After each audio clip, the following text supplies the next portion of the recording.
ঘড়িতে তখন বাজে 8:10। তার আগে ঘুম থেকে উঠে দাঁত ব্রাশ করে এক গ্লাস জল খেয়ে স্নান করে নিয়েছি। এই ওয়ান পিসটা আমি আগমনী থেকে নিয়েছিলাম, প্রায় 1 বছর হয়ে গেল। পুজো যেহেতু কোথাও ঘুরতে যাব না, তাই নতুন জামা তুলে রেখে লাভ নেই। এত সকাল সকাল ঘুম থেকে উঠে রেডি হওয়ার কারণ কি সেটাই তো বলা হলো না। আমরা যাচ্ছি ব্যারাকপুরে, তাও আবার বাইকে করে। প্রায় 4-5 মাস ধরে আমার ফোনের খুবই বাজে অবস্থা। আমি যে কত কষ্ট করে ফোনটা চালাচ্ছি আর ভিডিও করছি, এডিট করছি, সে শুধু আমিই জানি।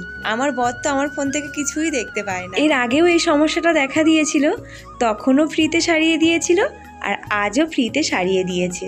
যেহেতু দিনের বেলায় যাচ্ছি, মুখে বেশি করে সানস্ক্রিন লাগিয়েছি আর এই যে সানগ্লাসটা পরে নিলাম। যেহেতু বর পুজোয় সময় দিতে পারবে না, তাই বর বললো চলো আজ তোমাদের ব্যারাকপুর থেকে দাদা বৌদি বিরিয়ানি খাইয়ে নিয়ে আসবো আর একটু জুডিওতে নিয়ে যাব। আচ্ছা তোমরাই বলো, এত বড় সুযোগকে হাতছাড়া করা